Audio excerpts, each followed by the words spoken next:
Halo teman-teman, selamat datang kembali di Digi Channel. Apa kabar kalian semuanya? Semoga kalian semuanya selalu diberikan kesehatan dan kelancaran dalam setiap langkah kalian.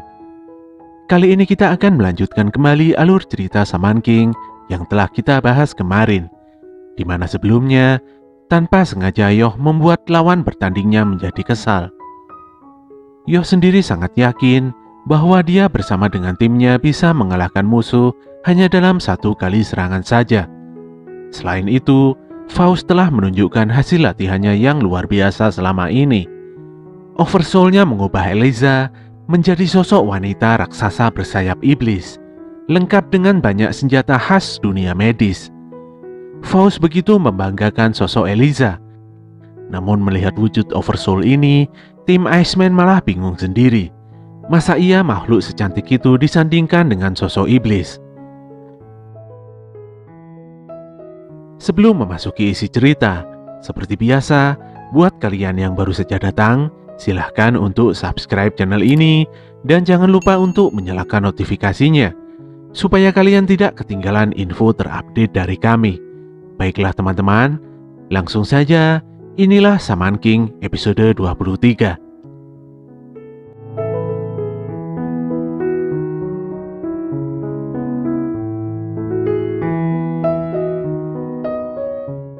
Faust menjelaskan pada Iceman bahwa saat ini Eliza memang sudah benar-benar menjadi iblis.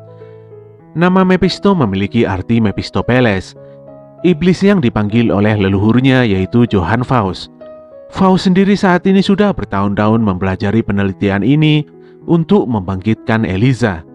Sementara huruf E sendiri adalah nama dari Eliza. Sekitar 500 tahun yang lalu, sebelum turnamen Shaman Fight dimulai, Johann Faust terlahir di Jerman. Dia adalah seorang ilmuwan yang haus akan segala hal yang berbau pengetahuan. Sosok tampan ini nampaknya sudah kehilangan akal, dan demi mendapatkan segala pengetahuan di dunia, dia menukar nyawanya sendiri. Hal ini dilakukannya untuk bisa memanggil iblis agung yang disebut sebagai Pangeran Neraka, dan tidak lain itu adalah Mephistopheles. Dengan Chousenki Ryaketsu, Eliza sendiri saat ini memiliki wujud Oversoul yang tidak akan pernah bisa dilukai. Dia juga mempunyai senjata unik, yaitu pisau bedah, gunting bedah, jarum bertangkai, dan bahkan suntikan vaksin. Sekali lagi Faust sangat membanggakan Eliza. Dia tertawa sendiri hingga membuat beberapa penonton ketakutan. Pino menjadi kesal sendiri mendengar ceramah Faust. Dia marah dan mengancam akan membunuh Faust. Namun Kadimahide berkata pada Pino bahwa ada hal yang tidak beres dengan tim Funbari Onsen. Zoria nampak setuju dengan pendapat Kadimahide. Zoria mengungkapkan bahwa energi spiritual Funbari Onsen sangat tinggi dan tidak normal. Pino sebenarnya sudah menyadari tingginya energi spiritual tim Funbari Onsen. Hanya saja dia tidak ingin dianggap lemah dengan tidak melakukan perlawanan sama sekali. Tim Iceman begitu waspada karena mereka benar-benar merasa terintimidasi oleh sesuatu yang selama ini tidak pernah mereka rasakan. Pino berpendapat bahwa Oversoul itu berkiblat pada kekuatan jiwa. Dia menunjukkan keseriusannya dan tidak akan terintimidasi oleh status musuh. Kadimahide sudah tidak bisa menghentikan langkah Pino. Pino sendiri menginginkan Zoria dan Kadimahide mendukungnya. Bagi Iceman, kemenangan adalah sebuah jalan hidup yang mereka yakini. Pino pun mulai menyerang dengan kekuatan roh sucinya yang bisa membekukan segalanya. Selama ada unsur air di udara, Pino bisa dengan mudah membekukan musuh yang dihadapinya. Dia langsung menyerang Yoh dengan kekuatan es berbahaya. Namun dengan sigap, Ryu langsung melindungi Yoh dengan tubuh besarnya. Seketika itu juga, tubuh Ryu terlihat diselimuti oleh gumpalan es padat dan tidak bisa bergerak. Memanfaatkan peluang yang ada, Kadimahide dan Zoria langsung bergerak dan bermaksud untuk menghancurkan tubuh Ryu yang tidak berdaya. Sayangnya, perkiraan mereka salah. Ryu dengan mudah melelehkan semua es di tubuhnya dengan kekuatan samanya. Dia tidak akan kalah hanya dengan serangan sekecil ini. Iceman nampak sangat syok karena sihir Pino yang disangka kuat hanyalah sebuah serangan yang mudah. Saat ini, Ryu nampak sangat bersemangat dan energi spiritualnya berkobar bak api yang membara. Dia pun menantang Iceman dengan wujud evolusi dari roh Tokagero, yaitu ular berkepala 8. Pino kembali menjadi stres dan berusaha menguatkan dirinya.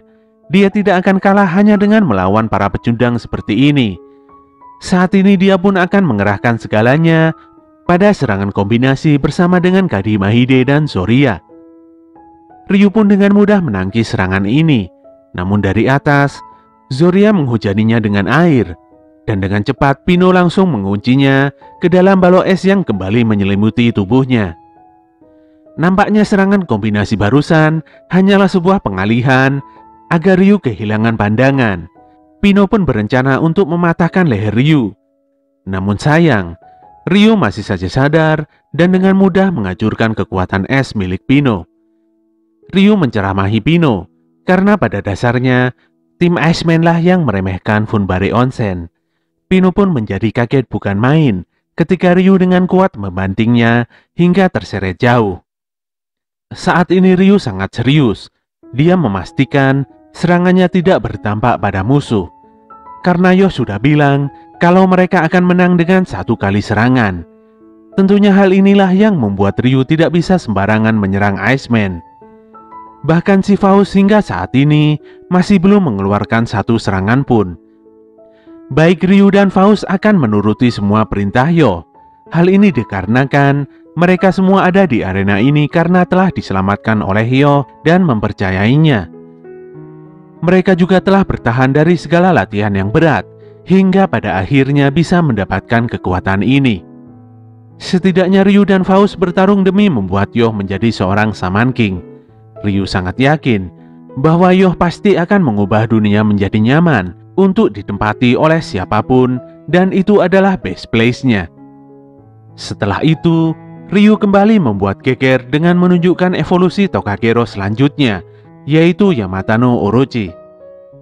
Ujung pedang kayunya mengeluarkan energi spiritual yang sangat besar dan membuat ular ungunya berubah menjadi ular putih yang lebih garang dari sebelumnya.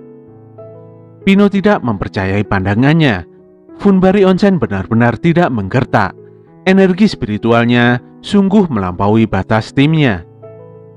Pertandingan Shaman Fight ini sungguh berat sebelah. Dari pandangan saja, sudah jelas siapa yang menang dan siapa yang akan kalah. Pino dan timnya sudah putus asa dan tidak tahu apa yang akan mereka lakukan. Demi bertahan hidup, dia dan timnya sudah melalui berbagai latihan yang berat. Mereka mati-matian untuk menjadi seorang Shaman, tapi rasanya harga dirinya justru remuk berkeping-keping karena melawan musuh di hadapannya. Dengan emosi, Pino menerjang dan hendak menyerang Yoh. Yoh pun meminta supaya tidak dilindungi oleh Ryu dan Faust. Saat ini Yoh sangat yakin bahwa Pino tidak akan bisa membekukannya. Semua serangan sudah diluncurkan oleh Pino. Faktanya, Yoh memang sedang baik-baik saja. Pino yang merasa kembali diremehkan menjadi sangat marah dan menyerang Yoh dengan serangan bertubi-tubi. Nampaknya seperti ada sebuah pelindung yang melindungi Yoh di sekitarnya. Kadima Hide dan Zoria mulai khawatir dengan keadaan Pino. Bila dibiarkan, energi spiritual Pino tidak akan pernah cukup. Mereka pun datang membantu Pino dengan kekuatan penuh. Namun hebatnya, Yoh masih saja selamat dari serangan beruntun Iceman. Hal ini membuat semua penonton bersorak mengagumi kehebatan Yoh.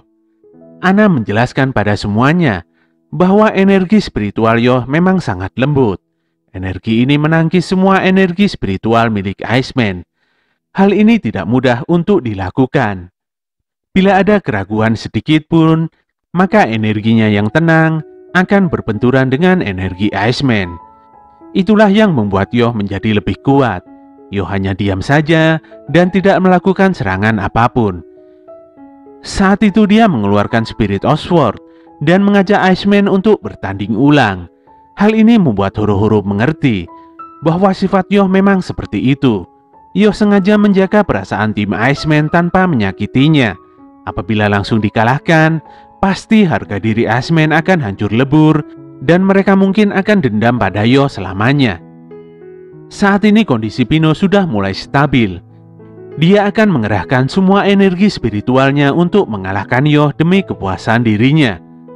Dia pun meminta support dari Zoria dan Kadimahide karena ini akan menjadi serangan pamungkas sekaligus serangan terakhirnya. Iceman pun mengeluarkan sebuah gunung es yang sangat besar, yaitu Aurora Hogyokuten, di mana gunung es ini terlempar ke udara dan mulai menghujani Yoh. Yoh pun mulai serius dan menangkis serangan es ini dengan kilatan pedangnya. Pino pun nampak tersenyum, walaupun dia sudah menyadari akan kekalahan timnya.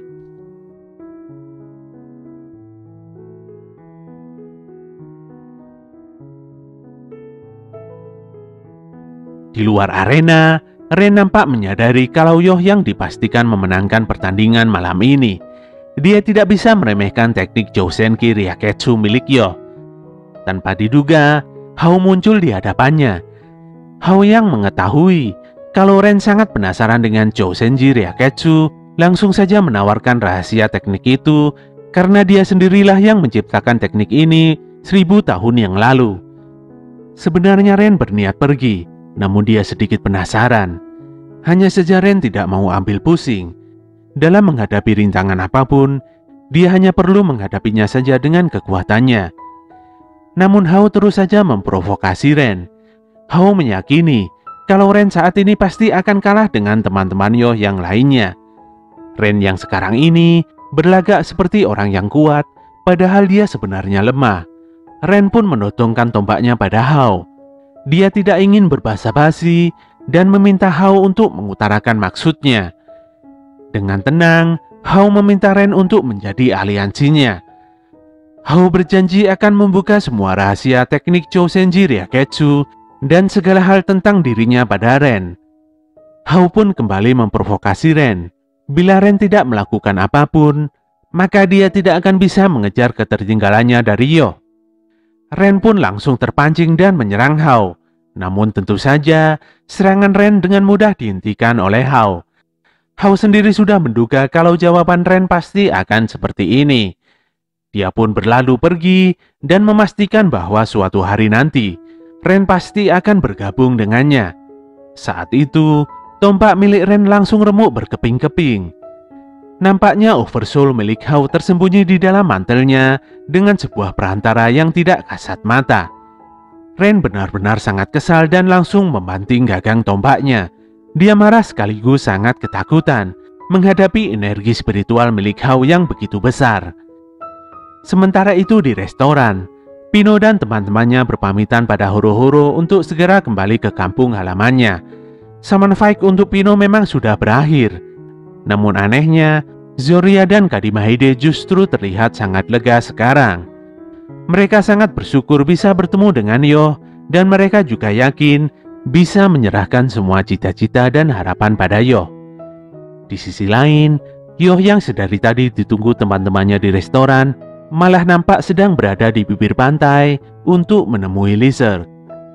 Pandangan matanya sangat tenang menghadapi Lizard yang nampak sangat tidak bersemangat.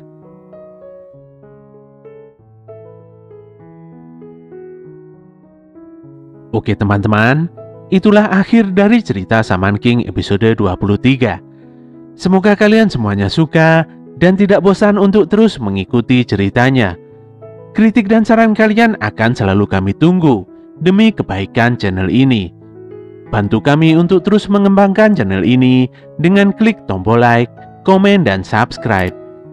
Apabila info dari channel ini bermanfaat, silahkan kalian bagikan kepada teman-teman kalian. Tetap semangat dan sampai jumpa di konten kami selanjutnya.